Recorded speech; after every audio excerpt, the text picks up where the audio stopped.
Catherine and I don't usually do Valentine's Day, so I thought I was way ahead of the game when I picked up some stuff this last week. It was kind of funny how it played out. Catherine's super sick, and you probably noticed she's not here today. So she's homesick. She has to work this afternoon. She's doing her best to try and get in shape before then. So she was sick all day yesterday, and I thought, man, what a perfect opportunity for me to surprise her with actually having some Valentine's Day stuff ready. I give her the cards, nice cards, she likes the card, and then the box of chocolates, she flips it over to see what kind they are. And I immediately I was like, I'm sorry, they don't have Russell Stover's creams, which are her favorite, of course. I was like, and so I think I got something like truffles or something that's similar. She flipped it over and she goes, nut clusters. I was like, uh-oh, like mistakes have been made. I got the wrong ones, and so she hates them. And so it's so funny that how that turned around. So now I got a box of chocolates for Valentine's Day. That was really funny. I tell that story just to say that Catherine's sick and she's not here. So if you can pray for her, that would be great. But anytime I have the opportunity to make myself look dumb, I like to take that opportunity too. Another announcement. We have a membership class immediately following church today. This is not a great day for it. I know that. I'm sorry. I didn't know it was going to be like this when we scheduled it today. But we have the new members dinner coming up next Sunday.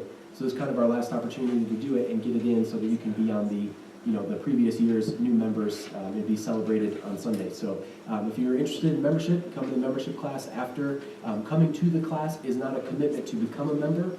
If you want to become a member or you just want to know more about membership here, you can come to the class and you don't have to oh shoot, I'm committed in case I don't want to be or whatever. It's just the class, the membership portion happens after the class where we talk about the membership covenant and that kind of thing. So anyway, all that is to say, open invitation, it's not a closed class by any means. Come if you want. We're just going to go through membership here and talk about all that stuff. So that's right after church. I say right after. It'll probably be a few minutes after so we have time to for people to mingle and that kind of thing and some space to clear out to do it. I assume we probably will be in the fellowship hall at the far end, I assume. So we'll eventually round up and it'll begin over there. So, all right. So we're in the midst of the flood prevention series. I have been enjoying this series. I hope that you have too. I like any time I have a chance to be in the Old Testament, as you all know, and so this is providing me a perfect opportunity to do that. The first week, we talked about how God's plan to flood the earth and flood prevention is kind of this double meaning where we're both trying to prevent another flood from happening, but also the flood itself was a preventative measure for future evil to happen. The first tactic that God used was to limit the lifespans of people. The less time we are here on the earth, the less time we have to create inventive and ingenuitive ways of doing evil to each other and to ourselves. It's kind of a pretty logical strategy when you think about it. The second week, which was last week, we talked about the flood itself. In the flood, I kept referring to it as the purge. The flood was God's dramatic step that he took in order to eliminate the existing evil off of the earth. It was dramatic. It had consequences that extended beyond just those that it directly affected. It was realistic about what needed to be done in order for humanity to have a chance at recovering from the evil spiral that humanity had descended into. It was thorough, and it was effective. Now today we're going to be talking about the third strategy, and I've been talking about how this is going to be a 4-part series. Circumstances and events have actually led this to be a 5-part series. It's going to work out better with our Easter planning in order to take this another week. And I had another sermon that I wanted to tack on to the end of this series, but I was like, I don't know if that fits exactly. I'll save it for another time. But we thought about it. We talked about it as we're planning for Easter, and it does fit. So the flood prevention series is going to be 5 parts now. So we're directly in the middle with part 3, and we'll have parts 4 and 5, and I'll talk about those when we get there. But we have to take this one step at a time because each step builds on the previous one. And then this step, we have to have the scripture in order to understand what this step actually is. So if you would, please turn with me to Genesis chapter 9. That's where we'll be today.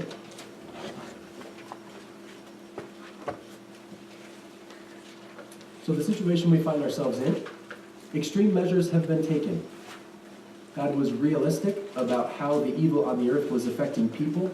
God was realistic about how it was affecting himself. And God took action that was realistic, again, in order to try and eliminate the evil that was on the earth, or at least curb it and reduce it. We talked about how God, said, I am going to wipe out the earth because every inclination of the human heart is only evil all the time. And then after the flood, he says, I'm never going to flood the earth again because every inclination of the human heart is only evil from youth. And you're like, oh, geez, that sounds familiar. That's a little odd. And you remember we talked about how God is being realistic about the humans he's encountering, and he's trying to set up a world in which they can be successful, as opposed to the world before the flood, when humanity just spiraled out of control, went off the deep end, and just lost it. And it was terrible, it was crazy, supernaturally bad stuff was happening, and we were getting really good at killing each other. So that's where we are here, Genesis 9. They're off the boat. God is talking to Noah here. Verse 1. God blessed Noah and his sons and said to them, be fruitful and multiply and fill the earth. The fear and dread of you shall rest on every animal of the earth, and on every bird of the air, on everything that creeps on the ground, and on all the fish of the sea.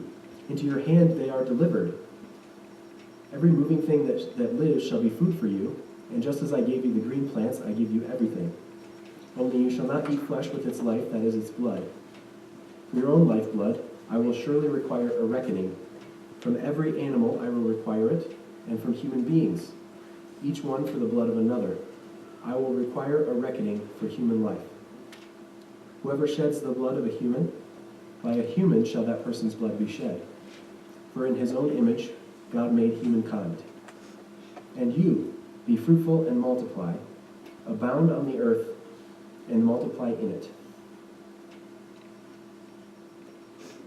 So, the purge takes place, and now God has some maybe unusual instructions about animals, and about how to relate to animals. This may seem a little bit strange to us, but I assure you that it has a place. As you probably have been able to detect by now, as I've been here for a while, all of my sermons essentially have two objectives. I want to teach you something, and I want you to have something that you can take away. So this next part that we're going to do is pretty much strictly on the teach you something end. I would apologize for that, but I'm not sorry, so I'm not going to. That's just something that I really highly value, that I think is a kind of a lost art for preaching in the modern era. And so anyway, all of that is to justify what I'm about to do. So there's not necessarily an application here. This is just important to consider in the text, and it's something that we need to be thinking about as our worldview is forming and as our culture is shifting. So let me get into what I mean by that. There's an important question that we need to answer based on this text, and that is, how should we view the animals? And I think that's a theological issue as much as it's a practical issue, and it's important for us because, as many of you know, I spent the last couple of years out in Southern California where I got to see our relationship to animals become an idol for many people. I saw people worship the concept of living in harmony with animals as if it was their God. I've seen the opposite end of the spectrum as well. Perhaps even on some of the farms that I was on, where animal life is completely disregarded as if it's non-existent, or as if it is the same as a snowball that you just throw, or whatever. Like, I just made this a snowball, and I throw it and it hits the wall. I'm like, who cares? I've seen animals get disrespected to that extreme as well. And so this question, how then should we view the animals? As with most things, I want to just start off, right off the bat with my opinion. I think that it's a balance, just like everything. A few things that we need to notice in the text. The first is that animals have been given for food. I don't know if any of you in this room are wrestling with this, but you probably will encounter some who are. There are those who view their Christianity as in perfect concert with, now I have to be a vegetarian. That might seem a little strange to some of you if you haven't encountered it. There are others of you who are like, yeah, I've met those people, or I've struggled with that issue myself. I don't think that you need to go there. I don't think that that's what being a Christian is, being a caretaker of creation and being a witness to the kingdom. I don't think that you have to go and be a vegetarian. And I think that this verse, talking about the new order of creation, is evidence of that. I now give you all the animals of the earth, just like I gave you leaves before that. So don't make your gospel the gospel of vegetarianism. Right? Let it be Jesus. Don't make an idol out of your diet. We have plenty of New Testament passages to reflect that as well. So don't make an idol out of your diet. Don't make an idol out of animal worship and treat animals as though they are equal or even above humans. That continues to not be the situation, even though the nature of our relationship has changed. Humans have always been the image bearers and always occupy a place that is above animals, which, as we know, as God-like people, whenever you're above something in the God pyramid, in the kingdom pyramid, you're actually below it. To be in charge of something is to serve that thing. Right, so we are in charge of the animals, which means that we serve the animals and we meet their needs. So Department of Natural Resources and all this kind of stuff. That's good stuff. Like, we should be keeping track of animals. Probably shouldn't be wiping out endangered species. Those kinds of things. These are good things. And in continuity with what I think we see happening here in Genesis. Now there's something a little unusual also. The fear and dread will fall on the animals. The fear and dread of you will fall on the animals. It's like, oh, okay, that's kind of weird, but that paints a picture for us, a narrative picture. That is, before the flood, animals were not afraid of people, so you could just walk up to an animal and kill it. And eat it. I promised again to reference the Noah movie. I think the Noah movie is probably another good example of what that might have looked like, if you want to visualize how that was. People are just kind of, forgive me for being a little bit graphic, but rending the flesh of animals and just consuming it without cooking it, respecting it, or anything. You see scenes like that in the movie. It's grotesque.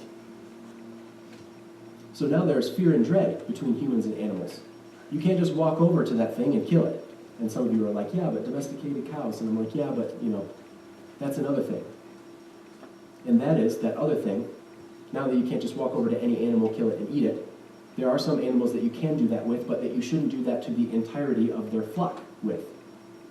That makes sense? That was super wordy, and I didn't mean for it to be.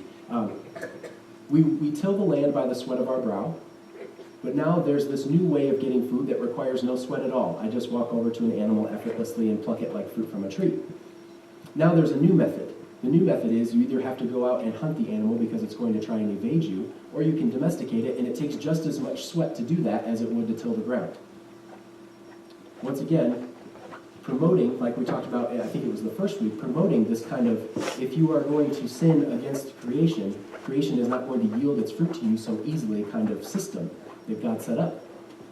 Once humans were like, yeah, we don't want the free gifts of God, we want to take the stuff that's off limits, God's like, well, fine, then, as a means of helping you to appreciate that I am the source of your food, you're going to have to work for your food now. Well, now animals are free game. You just, there's an animal over here, let me just go grab it. We need to make that harder in order for humans to continue the continuity that God set up after the garden. I submit to you that probably in the garden, animals weren't eaten, or maybe they were, I don't know. But something changes along the way, such that God has to now institute another protection. This is where we're getting back toward the point of the sermon series, talking about the kinds of protections that God places after the flood and during the flood in order to prevent evil from spiraling out of control. The fear and dread falls on animals so that we don't exploit them anymore like we did before the flood. Before the flood, it was really easy to just walk up, kill something, and eat it. Now it's going to take a lot of work. And if you wipe out your entire herd of cows without tending them, taking care of them, and meeting their needs, your food source is going to run out. So now this new food source has been brought into continuity with the way that farming works. You till the ground by the sweat of your brow. You tend animals by the sweat of your brow.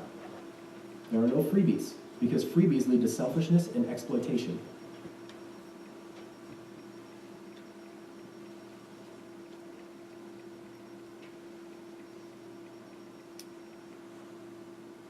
I have a couple scriptures about God respecting animals in other places. Jonah 4:11 is there. I'm not going to read it, running out of time. And Habakkuk 2:15 through 17.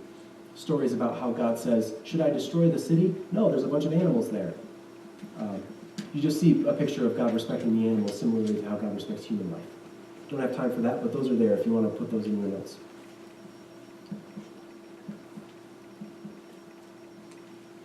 Yeah, we're doing good here. Okay, so continuing in verse 8. So there's a little theological digression. I think that that's valuable and that's helpful, both as we're trying to approach this story as a narrative and see what the story is trying to teach us about the character of God, and also for us to conceptualize and think through how we view our relationship to animals as the caretakers of animals. There's a sense in which we are responsible for them and responsible to them. Nope, we're not going to go back into the text yet. The other really important thing, completely on the sermon topic now. Whoever sheds the blood of a human, by a human shall that person's blood be shed. Before the fall, before the flood, those words are too similar. Before the flood, it seems as though the evil that was spiraling out of control was the evil of violence. This is the genealogy of Cain. It is a genealogy of violence that escalates all the way down to Cain's descendant Lamech, who boasts to his 2 wives, not just one, 2 wives, about how he violently murdered somebody who injured him. Remember this from week 1? The violence escalates, spirals out of control to the point where people are very adept at killing each other. Enter the Nephilim, the warriors of renown, who create cities and subjugate peoples. Violence spirals out of control. So what we see here in no uncertain terms is a limit to the extent to which violence can spiral out of control.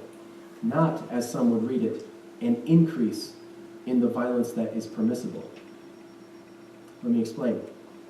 Whoever sheds the blood of a human, by a human shall that person's blood be shed. Not that person's entire clan, not that person's children, not that person's parents. That person. To take a life by force is to forfeit your own life. End. There's no escalating cycle of violence that spirals out of control further and further until you get these huge escalating cycles of loopy violence, over here in my loop metaphor, where clans are warring against clans over one murder that happened a generation ago. That is not how it functions anymore. This is early eye for an eye, tooth for a tooth kind of law. If one life is taken, one life is removed. To limit the escalation of violence, to limit humans' ability to cause the kind of chaos that led to the flood prevention. Not only that, but God also institutes something of fundamental importance. Backing up to verse 5, I will require a reckoning for human life. God lets humans in on a little secret. There will be a judgment. He doesn't call it that here. I will require you to give an account for the lives that you took. Because we remember back in the story to Cain and Abel. Abel's blood cries out from the ground. God is sensitive to the shedding of blood, at least such that he's aware of it and concerned about it. So now in the story, I will require a reckoning for human life. And God speaking says, I value blood so highly, you do not even eat animals that still have the blood in them. You respect lifeblood. Because I'm going to ask you, did you respect lifeblood? And you're going to have to answer me. I will require a reckoning for human life. Okay, moving on in the passage. Verse 8. Ready for the passage now.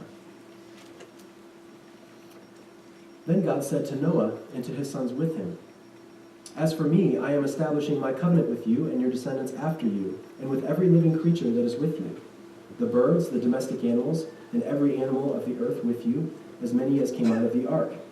I establish my covenant with you, that never again shall all flesh be cut off by the waters of a flood, and never again shall there be a flood to destroy the earth. God said, This is the sign of the covenant that I make between me and you, and every living creature that is with you for all future generations. I have set my bow in the clouds, and it shall be a sign of the covenant between me and the earth.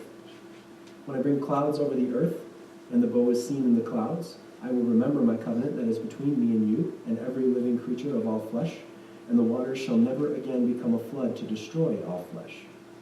When the bow is in the clouds, I will see it and remember the everlasting covenant between God and every living creature of all flesh that is on the earth. And God said to Noah, This is the sign of the covenant that I have established between me and all flesh that is on the earth. Now remember, every time you hear the word covenant, biblically, you should always, the first word that should pop into your mind is conditional. This is something that may be foreign to some of you, and I think that we have lost, especially in our modern readings of the Bible. Covenants are by their nature conditional. Covenant, the closest word with covenant that we have in the English language is treaty, not promise. We read covenants like they're promises. Covenants have promises, covenants contain promises, but a covenant is a treaty where there are implications for both sides. So when God says, I will make a covenant with you anywhere in the Bible, we should immediately go, what is required of me? Not, what do I get out of this, which is our instinct, our response, because we think promise, covenant is promise, so God's going to give me stuff because God's in covenant with me. Okay. I want to emphasize that. I've emphasized that to the point where I'm not going to spend any more time on it. I talk about that a lot every time covenants come up, so we'll just leave that sit. So God's covenant is that he's never going to destroy the whole earth with a flood. Because the condition is God is going to demand a reckoning for every human life. Did you catch that? In many ways, this is a covenant that God is making with himself, that humans have no part in, but only receive benefit from. You can see why it might be confusing that people confuse covenant with promise. The conditions of the covenant are God will see the bow in the sky and will not flood the earth again. The other end of the condition of the covenant is because God is going to now demand a reckoning for human life. The two halves of the covenant are both accomplished by God. We only receive benefit. We don't get flooded out and destroyed. You may have noticed that in the reading and also in the way I've talked about it, I keep talking about the bow and not the rainbow. Again, this is another element that gets lost in the story. It's a bow. It's a bow and arrow. It's a weapon of war. It's a tool used to destroy things and kill things. We call it rainbow because we have a different word for the thing that's in the sky than the thing that we shoot. But there's not a word for rainbow in Hebrew. There's just bow. There's the bow and arrow. And so God is placing his bow in the sky, never again to be taken up against humanity. And this was pointed out to me, and I thought that it was really funny. Eric mentioned that, can you imagine what it would have been like after they get off the boat, and then it starts raining again at some point? Like, everybody back in the ark, it's coming again. But no, God's like, no. Just remember, when you see my bow in the sky, that's evidence that I'm not flooding the earth again. I'm not waging war against humans again, or all living things. I'm placing my bow in the sky so that I'm hands off. It's just rain, guys. Like, relax. It's just rain. You can tell it's just rain because my bow is down there with you, not up here in my hands being fired at you. Okay, so anthropological metaphor break down a little bit, but this is the way that God chooses to reveal his promise to Noah. I am placing my bow in the sky. I'm never waging war against all life again. So when it rains, don't freak out. It's going to stop because my bow is in the sky, not in my hand.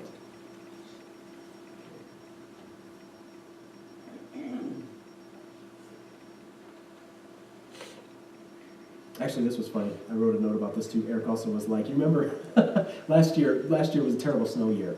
We got like 110 inches or something, different region, 111, some crazy record-breaking number. You remember when it snowed in November a couple months ago? How it snowed like 8 inches? And we were all like, oh man, it's going to be another one of those winters. I think that's exactly what's happening here too. Like, let me give you a tangible sign so that you know I'm not flooding the earth again. You don't have to get back on the ark. That era is over. So anyway, thought that was funny too, so I'll share that. Credit where credit was due. Those are Eric's jokes, so laugh for his benefit, not mine. Good people. So what's the point of all that? Okay, a lot of teaching, a lot of theology has been done. What is the point? Here is the point.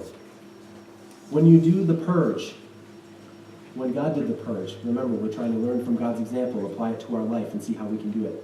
When you do the purge, you will need to set up boundaries and guides for yourself afterward. If you do that well, like God did, you will never have to purge again. That thing that you purged, that sin issue, that addiction, that problem, that thing that you purged will be beaten if you create an actionable plan and stick to it, like God did.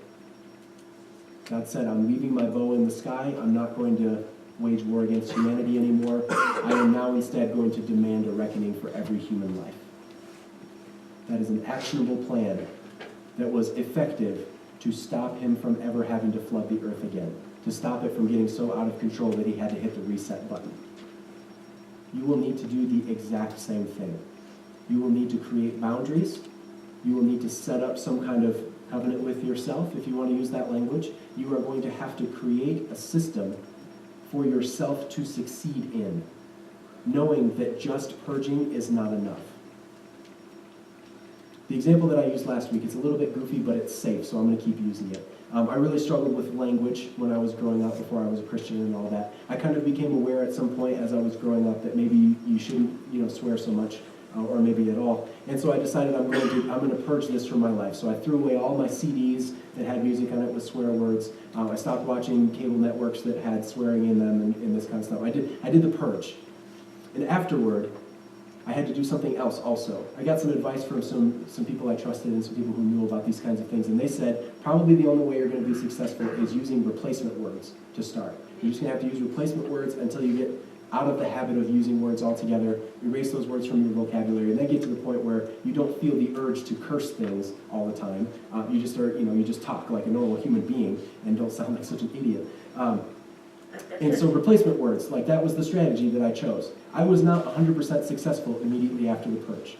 So here are the boundaries that I set up. I said, I'm going to use replacement words. If I fail to use the replacement word and let the bad word slip, I am going to correct myself in front of other people with the replacement word.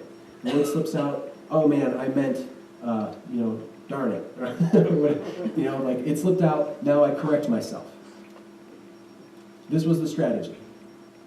Correcting myself, that guideline did two things. The first thing that it did was it helped me internally to begin to associate that kind of urge to curse things with less offensive words, which ultimately would lead to helping me eliminate the urge to want to curse anything.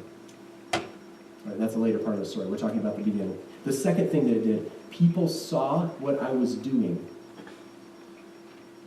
and just their passive knowledge about what I was doing held me more accountable to succeeding.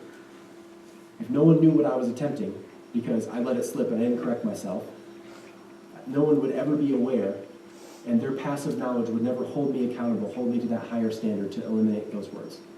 So those were the two effects that particular boundary or set of accountability had for me, and that was what was effective. You are going to have to think about the boundaries you will need to place after your purge to keep yourself accountable and to keep yourself from ever having to flood the earth again. You are going to need to figure out how to hang your bow in the sky so that you don't have to go through that whole mess. Because if you purge and then fall back into the old habit, you are going to be farther behind than where you started. Maybe you rebuy all the CDs that you threw away, and then you're just out a bunch of money and nothing changed. Or blow that example into a much more serious issue. If you do not set up helpful boundaries that are realistic about what your needs will be after the purge, you will fall back into the old habit. Take a lesson from God. After you purge, create boundaries. God said, respect the lifeblood. We're not going to do this violence out of control thing again. You're going to respect the lifeblood this time. God said, for my part, I'm going to respect you and put my bow in the sky. And when you see it, that will be a sign to you and to me that I'm not going to destroy the earth with a flood anymore. Or ever again, rather.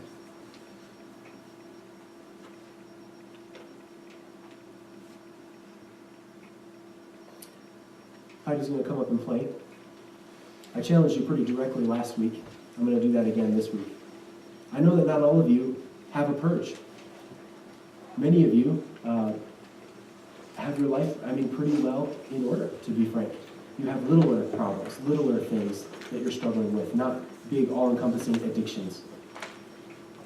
You may be wondering, how does this apply to me? Well, it applies in the exact same way. You know where your pitfalls are. You know the struggles that you have. Maybe you don't need to be the one who has the big dramatic gesture and purge, but you are going to have to set up some helpful boundaries. You're going to have to be realistic about areas where you're weak. You're going to have to set yourself up to succeed by thinking about it ahead of time, making some decisions, and putting things in place so that when you get to that moment, you're prepared and you're protected. If you rely just on your willpower, it's going to continue to go as it's been going. It'll work some of the time, it won't work most of the time. Because I'm going to let you in on a secret, you're pretty weak, just like the rest of us. We're all pretty weak.